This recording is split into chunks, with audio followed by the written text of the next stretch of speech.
Mis amados amigos y hermanos, quiera nuestro amoroso y bondadoso Señor derramar como gotas de lluvias refrescantes en medio del desierto sus más ricas bendiciones sobre nosotros. Una vez más, reciban nuestra gratitud por la gentileza de permitirnos compartir con ustedes estos breves minutos de saludable alimento para el alma, rica nutrición para la mente y fresco refrigerio para el espíritu. Y ahora, palabras de sabiduría. Hechos 9:33 y 34. Y halló allí a uno que se llamaba Eneas, que hacía 8 años que estaba en cama, pues era paralítico. Y le dijo: Pedro, Eneas, Jesucristo te sana. Levántate y haz tu cama. Y enseguida se levantó.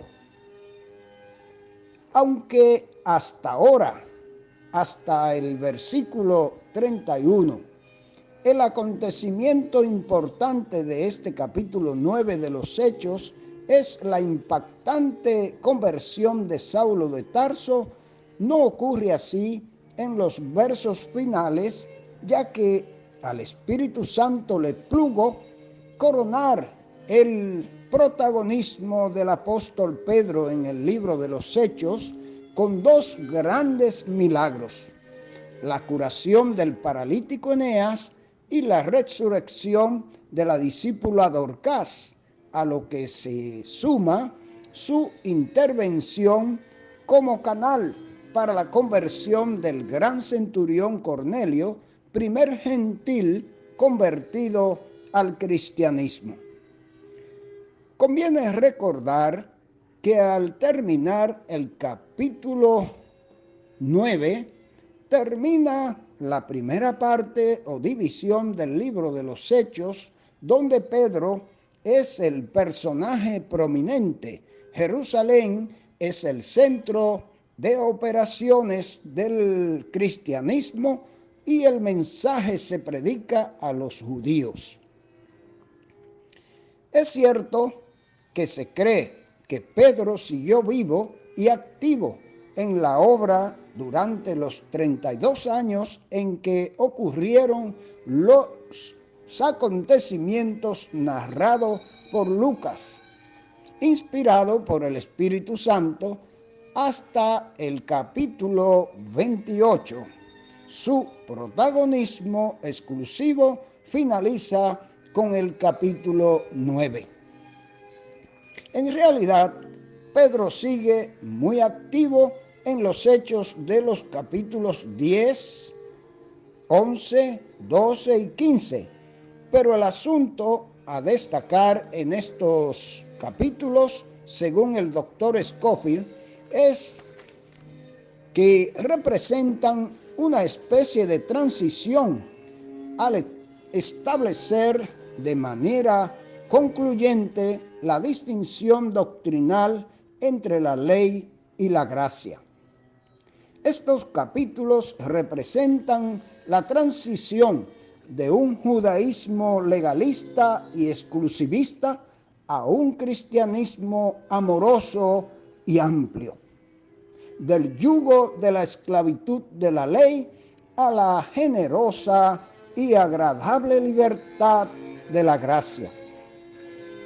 Y ahora estemos atentos a los eficientes y nutritivos comentarios de Matthew Henry, traducidos y adaptados al castellano por don Francisco Lacueva, hoy con el tema Curación de Eneas y Resurrección de Dorcas, Hechos 9:32 al 28. La visita que Pedro giró a las iglesias recién plantadas, según verso 32, recorría todos aquellos lugares. Como apóstol que era, no residía de fijo en ninguna iglesia como pastor. Como el maestro estaba siempre de un lado para otro y pasaba haciendo el bien, con todo su cuartel general estaba en Jerusalén, pues allí le veremos encarcelado, según el capítulo 12, verso 4. Vino también a los santos que habitaban en Lida. Los cristianos son los santos de Dios en la tierra. Todo sincero profesante de la fe de Cristo lo es, aunque esté expuesto a tentaciones y peligros y no esté libre de caer en pecado. Y halló allí en Lida a un hombre que se llamaba Eneas, verso 33. Su caso era deplorable, pues era paralítico. Su parálisis era grave, ya que estaba en cama, la enfermedad inveterada, pues de esto hacía 8 años que continuaba así. Es de suponer que ni él ni los suyos esperaban que se aliviase. Cristo escogía pacientes de esta clase, cuya curación no puede esperarse por causas naturales. Su curación fue admirable, según verso 34, pues le dijo Pedro: Eneas, Jesucristo te sana. Pedro recalca que es obra no suya, sino de Cristo, y le asegura una curación súbita, como lo indica el tiempo presente del verbo. Y para asegurarle de que había quedado completamente curado, no solo aliviado de la enfermedad, añade: levántate y haz tu cama. Por el hecho de que Dios nos cure, no vamos a quedar ociosos, sino que hemos de hacer uso precisamente del poder que se nos ha concedido. Ya no es lecho del dolor, sino cama de descanso.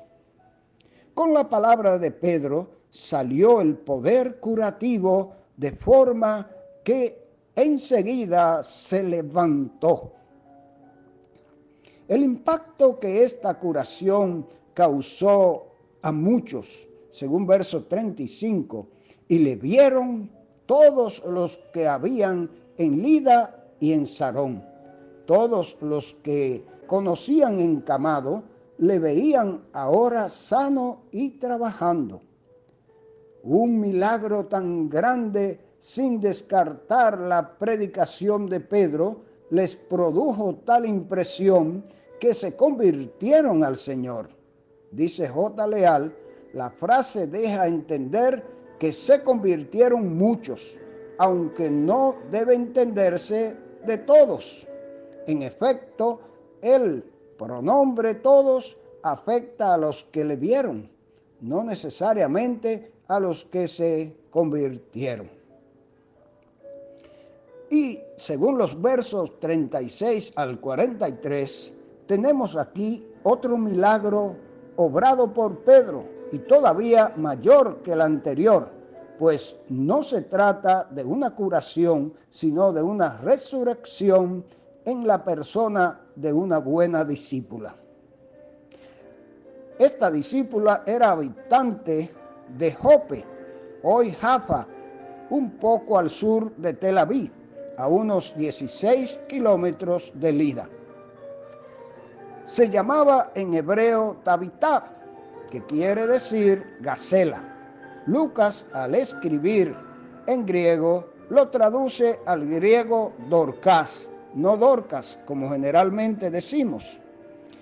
Era eminente por su generosidad y mostraba su fe por medio de sus buenas obras, en la que abundaba, según verso 39, además de las limosnas que hacía.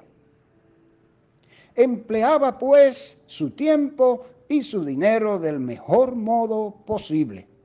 quienes no poseen bienes de fortuna pueden con todo hacer el bien con el trabajo de sus manos o la andadura de sus pies. Parece haber cierto énfasis en ese hacía, como si no se limitase a dar limosna, sino que perseveraba en hacerla con toda su fuerza. Buen retrato de un buen discípulo de Cristo.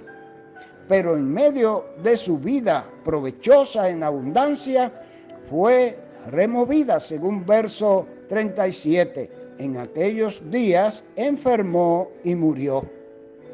Sus amigas lavaron el cadáver según costumbre y la pusieron ya amortajada en la estancia de la parte alta de la casa. La petición que los discípulos de Jope hicieron a Pedro por medio de dos hombres que le enviaron a Lida, según verso 28, no tardes en venir a nosotros, que equivale a date prisa, que es cosa urgente. Sin duda se habían enterado no solo de que Pedro estaba allí, sino también de la curación que había efectuado por el poder del Señor. La hermana Dorcas estaba muerta y era demasiado tarde para llamar a un médico, pero no era demasiado tarde para llamar a Pedro, que podía ser usado como lo fue por el poder del Espíritu Santo para curar y sanar, pero no solo curar y sanar, sino también resucitar, como en este caso. Mis amados oyentes, que el Señor nos continúe bendiciendo y ojalá que podamos ser imitadores de mujeres como esta y podamos poner en práctica en nuestra vida la fuerza que Dios nos ha dado, la salud, las capacidades que tenemos, nuestras manos y nuestros pies, para hacer bien a aquellos que lo necesitan. Continuaremos en nuestra próxima entrega con este interesante relato. El Señor, pues, les bendiga a todos.